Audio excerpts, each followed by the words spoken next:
सुनी पुकार दातार प्रभ, गुरु नानक जग माहे पठाया।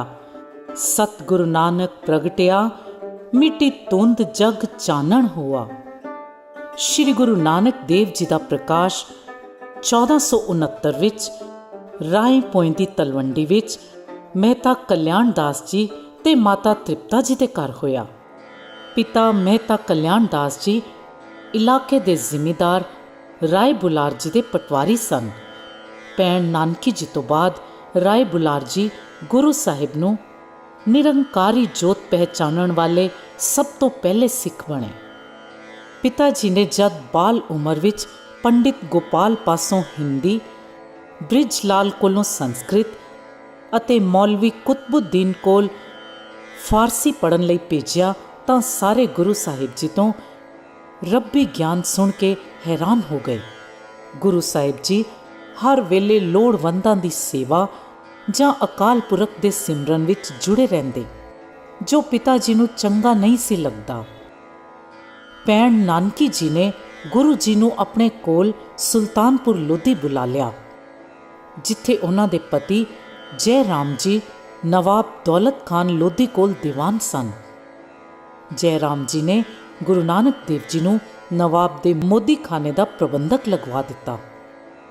1487 विच 18 साल की उम्र विच गुरु साहिब दा विआह पखो के रंधावा नेड़े बटाला दे वसनीक मूल चंद जी खत्री की सपुत्री सुलखणी जी नाल होया। सुल्तानपुर विखे रहंदियां ही दो साहिबजादे बाबा सिरी चंद जी ते बाबा लक्ष्मी दास जी का जन्म होया।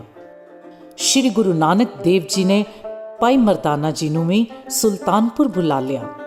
हर रोज़ वेई नदी विच इशनान करदे अते कंढे ते बैठ के कीर्तन बंदगी करदे।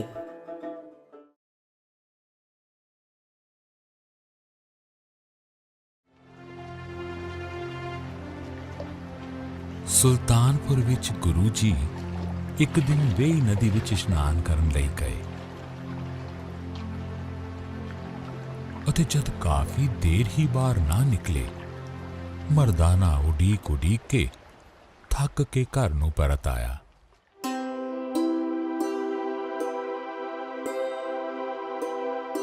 किसी ने गुरु जी नूं कब्रिस्तान विच बैठे देखिया।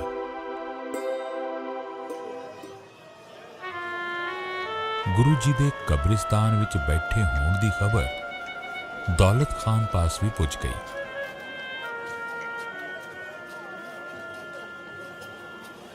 उस समय शहर दा वड्डा काजी नवाब नेड़े ही खड़ा सी।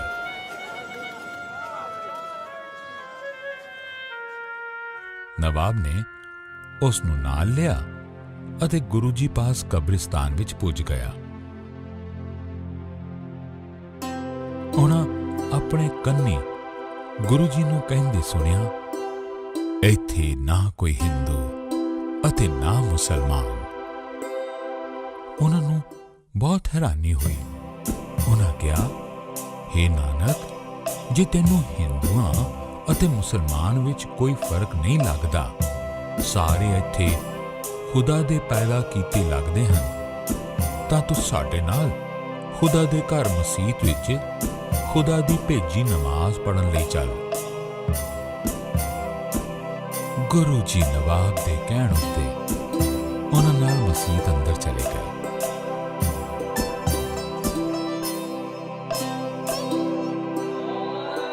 गुरु जी तो बिना सारे नमाजी नमाज पढ़न लगे।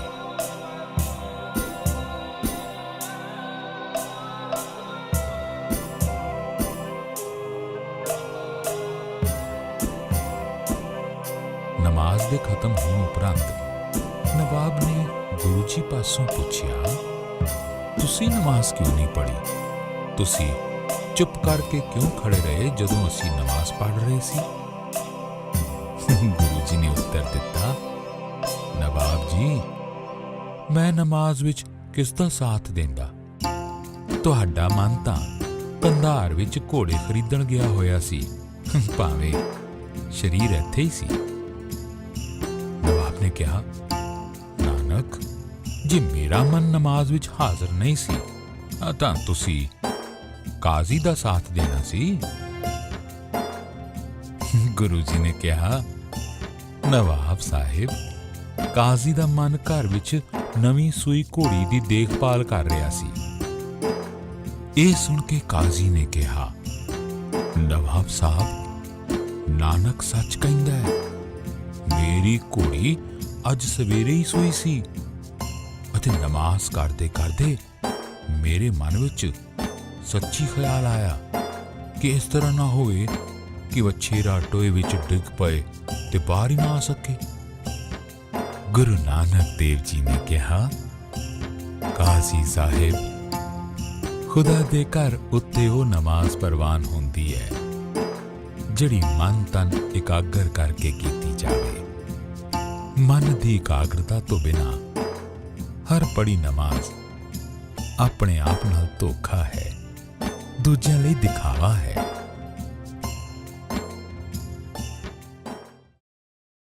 बाबा देखे ध्यान तर, जलती सब पृथ्वी दिस आई। बाज गुरु गुबार है कर दी सुनी लुकाई। बाबे पेख बनाया, उदासी की रीत चलाई। चढ़िया सो धन तरत लुकाई। गुरु साहिब जी ने संसारी जीवां दे उधार वास्ते सुल्तानपुर लोधी तो लंबी यात्रावां दा आरंभ कीता, जिन्हां नूं उदासियां कहा जाता है। गुरु नानक देव जी ने पहली उदासी सन 1500 ਵਿੱਚ ਸੁਲਤਾਨਪੁਰ ਲੋਧੀ ਤੋਂ ਆਰੰਭ ਕੀਤੀ। ਭਾਈ ਮਰਦਾਨਾ ਜੀ ਨੂੰ ਸਾਥ ਲੈ ਕੇ ਗੁਰੂ ਸਾਹਿਬ ਜੀ ਨੇ ਜਲੰਧਰ ਅਤੇ ਅਜੋਕੇ ਅੰਮ੍ਰਿਤਸਰ ਸਾਹਿਬ ਦੇ ਲਾਗੇ ਪ੍ਰਚਾਰ ਕਰਕੇ ਲਾਹੌਰ ਵਿਖੇ ਉਤਾਰਾ ਕੀਤਾ। ਇੱਥੋਂ ਚੱਲ ਕੇ ਸੈਦਪੁਰ ਵਿਖੇ ਭਾਈ ਲਾਲੋ ਦੀ ਕੋਦਰੇ ਦੀ ਰੋਟੀ ਦੇ ਵਿੱਚ ਦੁੱਧ ਅਤੇ ਮਲਿਕ ਭਾਗੋ ਦੇ ਪਕਵਾਨਾਂ ਦੇ ਵਿੱਚ ਲਹੂ ਦਾ ਕੌਤਕ ਦਿਖਾ ਕੇ ਨੇਕ ਅਤੇ ਹੱਕ ਸੱਚ ਦੀ ਕਮਾਈ ਦਾ ਗਿਆਨ ਬਖਸ਼ਿਆ। ਭਾਈ ਲਾਲੋ ਨੇ ਉਹਨਾਂ ਲਈ ਮੰਜੀ ਵਿਛਾ ਦਿੱਤੀ।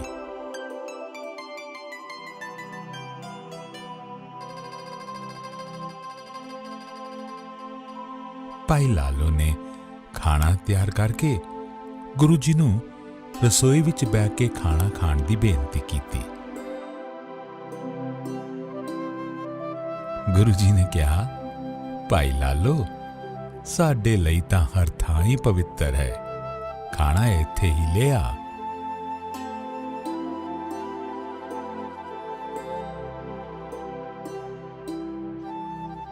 ਗੁਰੂ ਜੀ ਦੇ ਕਹਿਣ ਉੱਤੇ ਸਾਰਿਆਂ ਇੱਕ ਥਾਂ ਬੈਠ ਕੇ ਖਾਣਾ ਖਾਇਆ।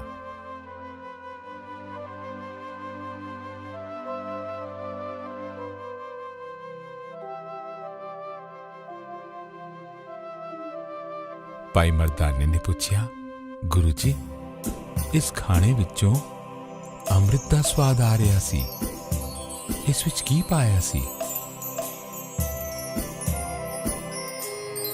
ਗੁਰੂ ਜੀ ਨੇ ਉੱਤਰ ਦਿੱਤਾ, ਭਾਈ ਮਰਦਾਨਿਆ, ਇੱਕ ਹਲਾਲ ਦੀ ਕਮਾਈ ਦਾ ਸਵਾਦ ਸੀ ਜਿਹੜਾ ਤੂੰ ਇਸ ਖਾਣੇ ਵਿੱਚ ਚਖਿਆ ਸੀ। ਇਹ ਸਵਾਦ ਦੁਨਿਆਵੀ ਪਦਾਰਥਾਂ ਦੇ ਸਵਾਦ ਤੋਂ ਉੱਪਰ ਹੈ।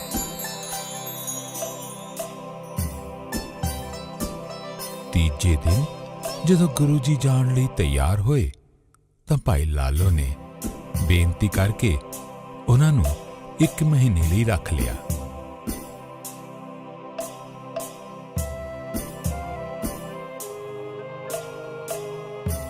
ਗੁਰੂ ਜੀ ਭਾਈ ਲਾਲੋ ਨੂੰ ਕਰਤਾਰ ਦੀਆਂ ਗੱਲਾਂ ਬਾਤਾਂ ਦੱਸਦੇ।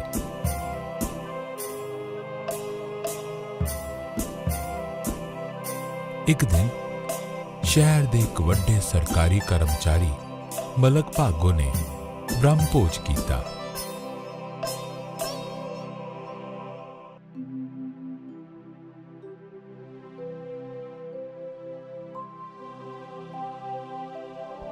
ਉਸਨੇ ਗੁਰੂ ਜੀ ਨੂੰ ਵੀ ਬ੍ਰਹਮ ਭੋਜ ਲਈ ਸੱਦਾ ਭੇਜਿਆ। ਗੁਰੂ ਜੀ ਨੇ ਇਹ ਕਹਿ ਕੇ ਨਾ ਕਰ ਦਿੱਤੀ, ਅਸੀਂ ਤਾਂ ਫਕੀਰ ਹਾਂ, ਸਾਡਾ ਬ੍ਰਹਮ ਭੋਜ ਨਾਲ ਕੀ ਵਾਸਤਾ। ਮਲਕ ਭਾਗੋ ਦੇ ਦੁਬਾਰਾ ਸੱਦਾ ਭੇਜਣ ਉੱਤੇ ਗੁਰੂ ਜੀ ਭਾਈ ਲਾਲੂ ਨੂੰ ਨਾਲ ਲੈ ਕੇ ਬ੍ਰਹਮ ਭੋਜ ਵਿੱਚ ਪੁੱਜ ਗਏ।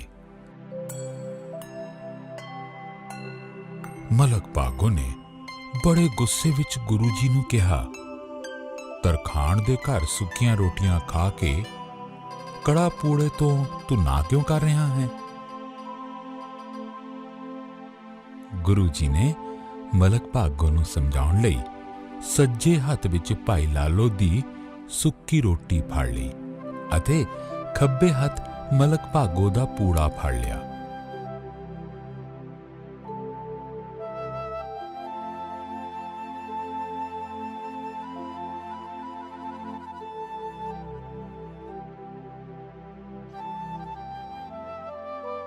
ਸੱਜਾ ਹੱਥ ਗਰੀਬਾਂ ਵੱਲ ਕਰਕੇ ਕੁੱਟਿਆ ਤਾਂ ਲੋਕਾਂ ਦੇਖਿਆ ਕਿ ਉਸ ਵਿੱਚ ਇੱਕ ਹਲਾਲ ਦੀ ਕਮਾਈ ਦਾ ਦੁੱਧ ਚੋ ਰਿਹਾ ਸੀ। ਗੁਰੂ ਜੀ ਨੇ ਜਦੋਂ ਖੱਬੇ ਹੱਥ ਵੱਲ ਪੂੜਾ ਅਮੀਰਾਂ ਵੱਲ ਕਰਕੇ ਕੁੱਟਿਆ ਤਾਂ ਉਸ ਵਿੱਚੋਂ ਦੇਖਣ ਵਾਲਿਆਂ ਨੂੰ ਖੂਨ ਵਗਦਾ ਨਜ਼ਰ ਆਇਆ। ਗੁਰੂ ਜੀ ਨੇ ਕਿਹਾ, ਦੇਖ ਮਲਕ ਭਾਗੋ, ਗਰੀਬਾਂ ਉੱਤੇ ਜ਼ੁਲਮ ਕਰਕੇ ਇਕੱਠਾ ਕੀਤਾ ਧਨ ਉਹਨਾਂ ਦਾ ਖੂਨ ਚੂਸਣ ਦੇ ਬਰਾਬਰ ਹੈ।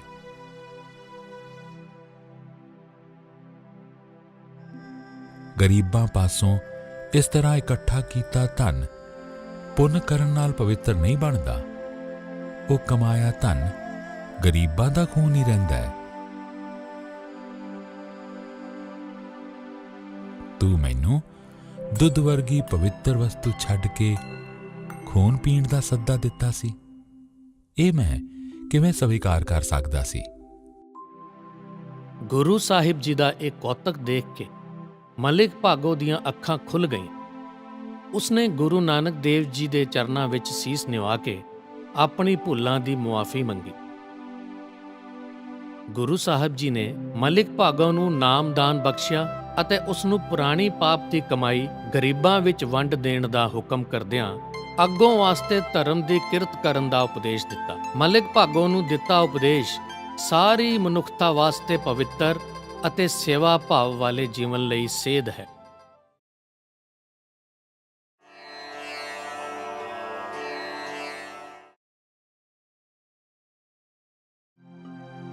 ਗੁਰੂ ਜੀ ਅਤੇ ਭਾਈ ਮਰਦਾਨਾ ਮੁਲਤਾਨ ਦੇ ਤੁਲੰਬਾ ਸ਼ਹਿਰ ਪੁੱਜੇ। ਰਾਹ ਵਿੱਚ ਉਹਨਾਂ ਇੱਕ ਬਹੁਤ ਵੱਡਾ ਅਤੇ ਸੋਹਣਾ ਘਰ ਵੇਖਿਆ। ਸ਼ੇਖ ਨੇ ਇਹ ਡੇਰਾ ਉਸ ਰਸਤੇ ਲੰਘਣ ਵਾਲਿਆਂ ਦੇ ਆਰਾਮ ਲਈ ਬਣਵਾਇਆ ਹੋਇਆ ਸੀ।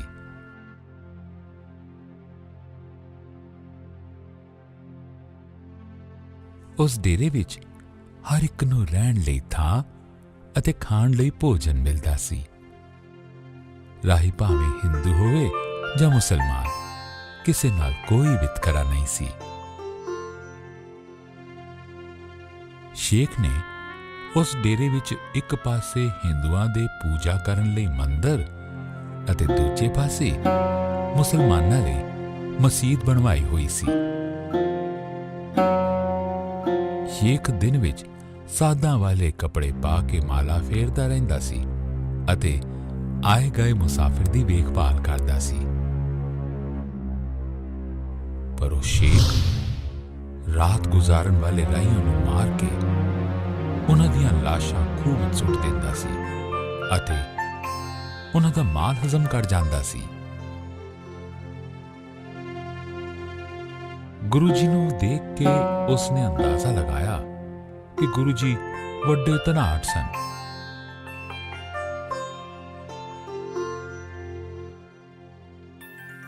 ਗੁਰੂ ਜੀ ਤਾਂ ਮਨਾਂ ਦੀਆਂ ਜਾਣਨ ਵਾਲੇ ਸਨ। ਉਹਨਾਂ ਪਾਸੋਂ ਕਿਹੜੀ ਚੀਜ਼ ਗੁੱਝੀ ਰਹਿ ਸਕਦੀ ਸੀ? ਗੁਰੂ ਜੀ ਨੇ ਉਸ ਦੀਆਂ ਸਾਰੀਆਂ ਕਾਲੀਆਂ ਕਰਤੂਤਾਂ ਉਸ ਦੇ ਸਾਥੀਆਂ ਨਾਲ ਬੋਲਚਾਲ ਤੋਂ ਹੀ ਫੜ ਲਈਆਂ।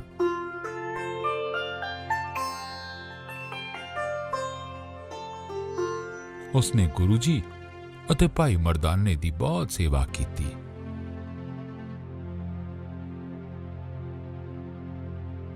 ਸ਼ਾਮ ਦਾ ਖਾਣਾ ਖਾਣ ਪਿੱਛੋਂ ਸੱਜਣ ਨੇ ਗੁਰੂ ਜੀ ਨੂੰ ਬੇਨਤੀ ਕੀਤੀ ਚਲੋ ਸੰਤ ਜੀ, ਅੰਦਰ ਚੱਲ ਕੇ ਆਰਾਮ ਨਾਲ ਸੋ ਜਾਓ, ਰਾਤ ਕਾਫੀ ਹੋ ਗਈ ਹੈ। ਗੁਰੂ ਜੀ ਨੇ ਕਿਹਾ, ਭਾਈ ਸੱਜਣਾ, ਅਸੀਂ ਇੱਕ ਸ਼ਬਦ ਉਸ ਮਾਲਕ ਦੀ ਉਸਤਤ ਵਿੱਚ ਪੜ੍ਹ ਕੇ ਸੋਵਾਂਗੇ।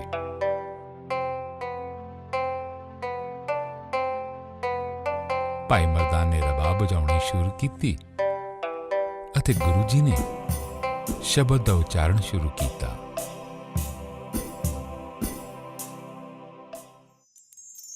ਉੱਜਲ ਕਹਿਆ ਚਿਲਕਣਾ, ਘੋਟਿਮ ਕਾਲੜੀ ਮਸ, ਧੋਤਿਆਂ ਝੂਠ ਨਾ ਉਤਰੈ, ਜੇ ਸੋ ਧੋਵਾਂ ਤਿਸ। ਸੱਜਣ ਦੇ ਕੰਨੀ ਜਦੋਂ ਗੁਰੂ ਜੀ ਦੇ ਇਸ ਸ਼ਬਦ ਦੀ ਆਵਾਜ਼ ਪਈ ਤਾਂ ਉਸ ਨੂੰ ਲੱਗਿਆ ਕਿ ਜਿਵੇਂ ਗੁਰੂ ਜੀ ਨੂੰ ਉਸ ਦੀ ਸਾਰੀ ਕਾਲੀ ਕਰਤੂਤ ਦਾ ਪਤਾ ਲੱਗ ਗਿਆ ਹੋਵੇ।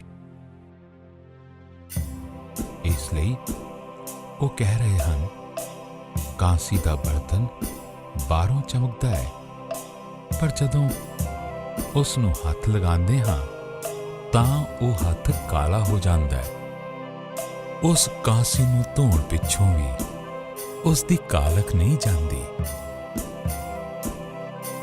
ਖਾਲੀ ਘਰਾਂ ਨੂੰ ਬਾਹਰੋਂ ਜਿੰਨਾ ਮਰਜ਼ੀ ਸਜਾ ਲਓ, ਜਦੋਂ ਉਹ ਢਹਿ ਢੇਰੀ ਹੋਣਗੇ ਤਾਂ ਅੰਦਰੋਂ ਖਾਲੀ ਹੀ ਹੋਣਗੇ। ਇਸ ਤਰ੍ਹਾਂ ਦੇ ਘਰ ਤੇ ਗੁਨਾਹ ਤੋਂ ਖਾਲੀ ਸਰੀਰ ਕਿਸੇ ਕੰਮ ਦੇ ਨਹੀਂ। ਤੀਰਥਾਂ ਉੱਤੇ ਚਿੱਟੇ ਕੱਪੜੇ ਪਾਉਣ ਵਾਲੇ ਸੰਤ, ਜਿਹੜੇ ਡੱਡਾ ਖਾਣ ਵਾਲੇ ਬਗਲਿਆਂ ਦੀ ਤਰ੍ਹਾਂ ਭੁੱਲੇ ਭਟਕਿਆਂ ਨੂੰ ਲੁੱਟਦੇ ਹਨ, ਉਸ ਨੂੰ ਭਗਤ ਨਹੀਂ ਕਿਹਾ ਜਾਂਦਾ। ਆਦਮੀ ਦੀ ਚਤੁਰਾਈ, ਸਿਆਣਪ ਅਤੇ ਸੇਵਾ ਕਿਸੇ ਕੰਮ ਦੀ ਨਹੀਂ ਜੇ ਉਹ ਬੁਰੇ ਕੰਮਾਂ ਤੋਂ ਤੌਬਾ ਨਹੀਂ ਕਰਦਾ। ਨੇਕ ਬਣਨ ਲਈ ਉਸ ਮਾਲਕ ਦੇ ਆਸਰੇ ਦੀ ਲੋੜ ਹੈ। ਸ਼ਬਦ ਦਾ ਭੋਗ ਪੈਣ ਪਿੱਛੋਂ ਸੱਜਣ ਗੁਰੂ ਜੀ ਦੇ ਚਰਨਾਂ ਉੱਤੇ ਟਹਿ ਪਿਆ। ਗੁਰੂ ਜੀ ਦੇ ਕਹਿਣ ਉੱਤੇ ਉਸਨੇ ਸਾਰਾ ਧਨ ਗਰੀਬਾਂ ਵਿੱਚ ਵੰਡ ਦਿੱਤਾ, ਹੱਕ ਦੀ ਕਮਾਈ ਕਰਨ ਲੱਗਾ ਅਤੇ ਸੱਚਾ ਸੱਜਣ ਬਣ ਗਿਆ। ਤਲਵੰਡੀ ਵਿਖੇ ਸਤਿਕਾਰਯੋਗ ਮਾਤਾ ਪਿਤਾ ਜੀ ਦੀ ਅਸੀਸ ਲਈ ਅਤੇ ਪੂਰਬ ਦੀ ਲੰਬੀ ਯਾਤਰਾ ਲਈ ਚੱਲ ਪਏ। ਪਿਹੋਵਾ, ਕੁਰੂਕਸ਼ੇਤਰ, ਪਾਣੀਪਤ ਤੋਂ ਹੁੰਦੇ ਹੋਏ ਗੁਰੂ ਸਾਹਿਬ ਦਿੱਲੀ ਪਹੁੰਚੇ। ਗੁਰਦੁਆਰਾ ਨਾਨਕ ਪਿਆਓ ਅਤੇ ਮਜਨੂ ਕਾ ਟਿੱਲਾ ਗੁਰੂ ਸਾਹਿਬ ਦੀ ਚਰਨ ਛੋਹ ਯਾਦਗਾਰ ਹਨ। ਦਿੱਲੀ ਤੋਂ ਗੁਰੂ ਨਾਨਕ ਸਾਹਿਬ ਹਰਿਦੁਆਰ ਗਏ, ਜਿੱਥੇ ਕੁੰਭ ਦੇ ਮੇਲੇ ਤੇ ਪੰਡਤਾਂ ਨਾਲ ਗਿਆਨ ਚਰਚਾ ਕੀਤੀ। ਹਰਿਦੁਆਰ ਤੋਂ ਕੋਟਦੁਆਰ ਹੁੰਦੇ ਹੋਏ ਗੁਰੂ ਸਾਹਿਬ ਮੁੜ ਦਿੱਲੀ ਆਏ ਅਤੇ ਅੱਗੇ ਅਲੀਗੜ੍ਹ ਰਾਹੀਂ ਚੱਲ ਕੇ ਮਥੁਰਾ ਪਹੁੰਚੇ। ਮਥੁਰਾ ਵਿਖੇ ਧਰਮ ਅਸਥਾਨਾਂ ਤੇ ਪਾਪ ਅਤੇ ਭ੍ਰਿਸ਼ਟਾਚਾਰ ਵੇਖ ਕੇ ਭਾਈ ਮਰਦਾਨਾ ਜੀ ਦੇ ਸਵਾਲ ਦੇ ਜਵਾਬ ਵਿੱਚ ਜਦ ਇੱਕ ਪੰਡਿਤ ਨੇ ਕਿਹਾ, ਇਹ ਕਲਯੁਗ ਆਇਆ ਹੈ, ਤਾਂ ਗੁਰੂ ਨਾਨਕ ਸਾਹਿਬ ਨੇ ਕਲਯੁਗ ਮਨੁੱਖੀ ਬਿਰਤੀ ਹੈ ਸਮਝਾਉਂਦੇ ਹੋਏ ਰਾਮਕਲੀ ਰਾਗ ਵਿੱਚ ਸ਼ਬਦ ਉਚਾਰਨ ਕੀਤਾ। ਇੱਕ ਓੰਕਾਰ ਸਤ ਗੁਰ ਪ੍ਰਸਾਦ, ਰਾਮਕਲੀ ਮਹਿਲਾ ਪਹਿਲਾ, ਅਸ਼ਟਪਦੀਆਂ। ਸੋਈ ਚੰਦ ਚੜ੍ਹੈ ਸੇ ਤਾਰੇ, ਸੋਈ ਦਿਨਯਰ ਤਪਤ ਰਹੈ, ਸਾ ਧਰਤੀ ਸੋ ਪੌਣ ਚੁਲਾਰੇ, ਜੁਗ ਜੀ ਖੇਲੇ ਥਾਮ ਕੈਸੇ। ਮਥੁਰਾ ਤੋਂ ਅਯੋਧਿਆ, ਪ੍ਰਯਾਗਰਾਜ ਆਦਿ ਵੱਡੇ ਹਿੰਦੂ ਤੀਰਥਾਂ ਤੇ ਲੋਕਾਈ ਨੂੰ ਸੱਚੇ ਗਿਆਨ ਦਾ ਉਪਦੇਸ਼ ਦਿੰਦੇ ਹੋਏ ਗੁਰੂ ਸਾਹਿਬ ਬਨਾਰਸ ਪਹੁੰਚੇ।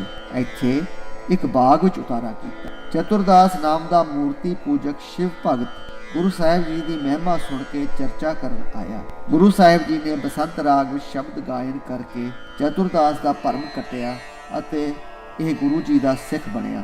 ਇੱਕ ਓੰਕਾਰ ਸਤ ਗੁਰ ਪ੍ਰਸਾਦ, ਮਹਿਲਾ ਪਹਿਲਾ, ਬਸੰਤ ਹਿੰਡੋਲ ਘਰ ਦੂਜਾ, ਸਾਲਗਰਾਮ ਬੇਪੂਜ ਮਨਾਵੋ, ਸੁਕ੍ਰਿਤ ਤੁਲਸੀ ਮਾਲਾ, ਰਾਮ ਨਾਮ ਜਪ ਬੇੜਾ ਬੰਦ ਹੋ, ਦਇਆ ਕਰੋ ਦਇਆਲਾ। ਇਸ ਸਥਾਨ ਤੇ ਗੁਰਦੁਆਰਾ ਗੁਰੂ ਕਾ ਬਾਗ ਸ਼ੋਭਿਤ ਹੈ। ਬਨਾਰਸ ਤੋਂ ਗੁਰੂ ਨਾਨਕ ਦੇਵ ਜੀ ਪਟਨਾ ਆਏ। ਪਟਨਾ ਵਿਖੇ ਸਾਲਸ ਰਾਏ ਜੌਹਰੀ ਰਾਹੀਂ ਭਾਈ ਮਰਦਾਨਾ ਜੀ ਨੂੰ ਗੁਣਾਂ ਦੀ ਪਰਖ ਕਰਨ ਦਾ ਕੌਤਕ ਦਿਖਾਇਆ। ਸਾਲਸ ਰਾਏ ਜੀ ਨੇ ਲੰਮਾ ਸਮਾਂ ਗੁਰੂ ਸਾਹਿਬ ਜੀ ਦੀ ਸੇਵਾ ਕੀਤੀ ਅਤੇ ਆਪਣੇ ਘਰ ਨੂੰ ਧਰਮਸ਼ਾਲ ਬਣਾਇਆ। ਇਸ ਸਥਾਨ ਤੇ ਗੁਰੂ ਗੋਬਿੰਦ ਸਿੰਘ ਜੀ ਪਾਤਸ਼ਾਹ ਦਾ ਪ੍ਰਕਾਸ਼ ਹੋਇਆ ਅਤੇ ਇਹ ਜਗ੍ਹਾ ਅੱਜ ਗੁਰਦੁਆਰਾ ਜਨਮ ਸਥਾਨ ਕਰਕੇ ਸੁਸ਼ੋਭਿਤ ਹੈ। ਗੁਰੂ ਨਾਨਕ ਦੇਵ ਜੀ ਪਟਨਾ ਤੋਂ ਗਇਆ, ਬੋਧ ਗਇਆ, ਮੁੰਗੇਰ, ਭਾਗਲਪੁਰ, ਮਾਲਦਾ ਦੇ ਰਸਤੇ ਬਹੁਤ ਹੀ ਬਿਖਮ ਪੈਂਡਾ ਕਰਕੇ ਅਸਾਮ ਪਹੁੰਚੇ।